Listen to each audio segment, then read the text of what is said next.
ഒരു റഷ്യൻ നാടോടി കഥ. തീപ്പക്ഷി.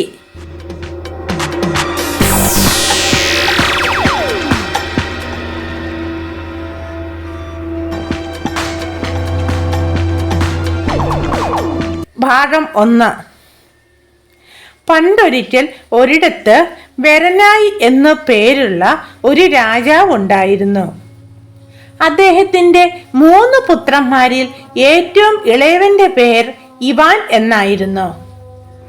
രാജാവിന് ഭംഗിയുള്ള ഒരു ഉദ്യാനവും അതിൽ സ്വർണ്ണ ആപ്പിളുകൾ കായ്ക്കുന്ന ഒരു ആപ്പിൾ മരവും ഉണ്ടായിരുന്നു.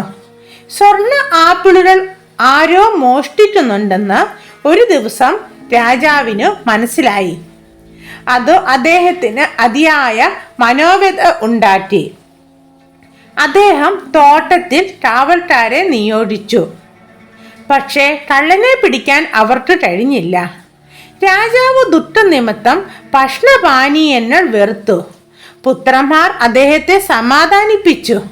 പ്രിയ പിതാവേ, അന്ന് വ്യസനിക്കേണ്ട, ഞങ്ങൾ തന്നെ ഉദ്യാനത്തിൽ കാവൽ നിൽക്കാൻ. മൂത്ത മരം പറഞ്ഞു, ഇന്ന് കാവൽ നിൽക്കുന്നത് ഞാനാണ്. അവൻ ഉദ്യാനത്തിലെത്തി.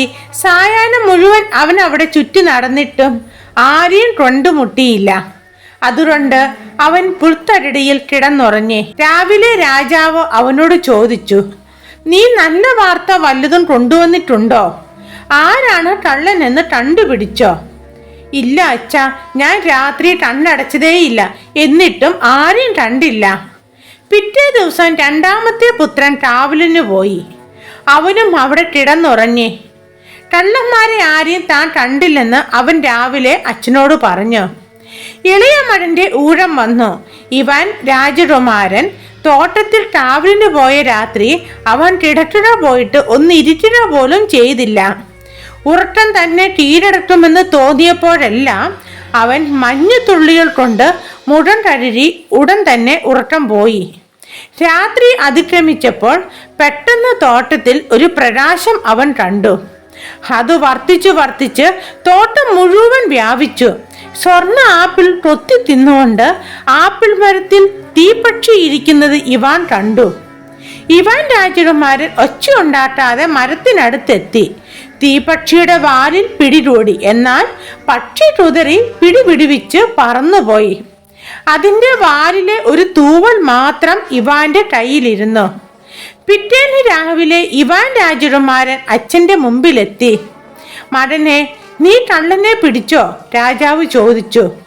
പ്രിയപ്പെട്ട അച്ഛാ, ഇവാൻ പറഞ്ഞു, ഞാൻ അവനെ പിടിച്ചില്ല. പക്ഷേ കള്ളൻ ആരാണെന്ന് കണ്ടുപിടിച്ചു. ഇതാ, അവൻ അന്നേക്കായി ഒരു തൂവൽ എന്നെ ഏൽപ്പിച്ചിരിക്കുന്നു. തീപ്പക്ഷിയാണ് കള്ളൻ അച്ഛാ. രാജാവ് തൂവൽ വാങ്ങി. അപ്പോൾ മുതൽ അദ്ദേഹത്തിന് ഉന്മേഷം തോന്നി.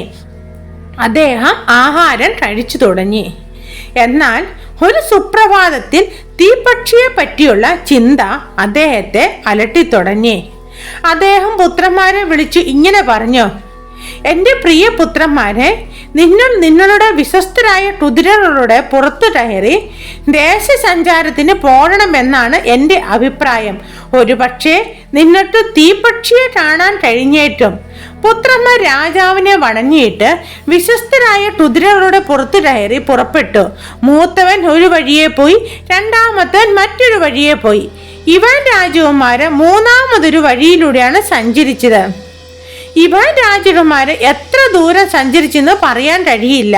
എന്നാൽ ഒരു ചൂടുള്ള മധ്യാഹ്നത്തിൽ യാത്രാക്ഷീണം കൊണ്ട് തളർന്ന് അവൻ കുതിരപ്പുറത്ത് നിന്നിറങ്ങി വിശ്രമിക്കാനായി ഒരിടത്ത് കിടന്നു. അവൻ എത്ര നേരം ഉറങ്ങിയെന്ന് ഇന്ന് വരെ ആർക്കും അറിഞ്ഞുകൂടാ. എന്നാൽ ഉണർന്നപ്പോൾ അവൻ്റെ കുതിരയെ കാണാനില്ലായിരുന്നുവെന്ന് നമുക്കറിയാം. അവൻ കുതിരയെ അന്വേഷിച്ച് നടന്ന് ഒടുവിൽ കുതിര കിടക്കുന്നിടത്ത് അവൻ എത്തി. പക്ഷേ കുതിരയുടെ അസ്ഥി മാത്രമേ അവിടെ ഉണ്ടായിരുന്നുള്ളൂ. ഇവാൻ രാജകുമാരൻ വിഷമസ്ഥിതിയിലായി. കുതിരയില്ലാതെ എങ്ങനെ യാത്ര ചെയ്യും? കുതിരയില്ലെങ്കിൽ നടന്നു പോകാമെന്ന് വിചാരിച്ചുകൊണ്ട് അവൻ നടന്ന് അവൻ തളർന്നു. ദുഃഖിതനും നിരാശനുമായ അവൻ വിശ്രമിട്ടാൻ പുല്ലിലിരുന്നു. എവിടെ നിന്നറിയില്ല, ആ സമയത്ത് ഒരു ചെന്നായി അവിടെ എത്തി ഇങ്ങനെ പറഞ്ഞു: ഇവാൻ രാജകുമാര, ഇത്ര ദുഃഖിതനും അശരണനുമായി ഇവിടെ ഇരിക്കാൻ കാരണമെന്താണ്? ഞാൻ എങ്ങനെ ദുഃഖിക്കാതിരിക്കും? എനിക്കെൻ്റെ വിശ്വസ്തനായ കുതിര നഷ്ടപ്പെട്ടു. ഞാനാണ് ഇവാൻ രാജകുമാര അങ്ങയുടെ കുതിരയെ തിന്നത്. പക്ഷെ എനിക്ക് അങ്ങയോട് ഇപ്പോൾ സഹതാപം തോന്നുന്നു. സ്വദേശത്ത് നിന്ന് ഇത്ര ദൂരെ അന്ന് എന്താണ് ചെയ്യുന്നത്? എന്നോട്ടാണ് പോടുന്നത്? തീപക്ഷിയെ അന്വേഷിച്ച് അച്ഛൻ എന്നെ അയച്ചിരിക്കുകയാണ്, ഇവാൻ പറഞ്ഞു. പക്ഷെ ആ കുതിരയുടെ പുറത്ത് 3 വർഷം സഞ്ചരിച്ചാലും അന്നേറ്റ് തീപക്ഷിയുടെ അടുത്ത് എത്താൻ കഴിയുകയില്ല. അതെവിടെയാണ് താമസിക്കുന്നതെന്ന് എനിക്ക് മാത്രമേ അറിയൂ. അതുകൊണ്ട് ഇങ്ങനെ ചെയ്യാം, ഞാൻ അങ്ങയുടെ കുതിരയെ തിന്നതിന് പകരം ഇനിമേൽ അങ്ങയുടെ വിശ്വസ്ത പുറത്തനായിരിക്കാം എൻ്റെ പുറത്തു കയറി മുറുകെ പിടിച്ചിരുന്നോളൂ. ഇവാൻ രാജകുമാരൻ ചെന്നായുടെ പുറത്തു കയറി. അത് മിന്നൽ വേഗത്തിൽ പാഞ്ഞു. പച്ചക്കാടുകൾ പിന്നിലാറ്റി നീല തടാകങ്ങൾ തരണം ചെയ്ത് അത് ഒടുവിൽ പൊട്ടമുള്ള മതിലുകളാൽ ചുറ്റപ്പെട്ട ഒരു കൊട്ടാരത്തിനടുത്തെത്തി. നിങ്ങൾക്കെല്ലാവർക്കും കഥ ഇഷ്ടപ്പെട്ടു കാണുമെന്ന് ഞാൻ പ്രതീക്ഷിക്കുന്നു. ഇതിൻ്റെ അടുത്ത പാഠം ഉടൻ തന്നെ വരുന്നതായിരിക്കും.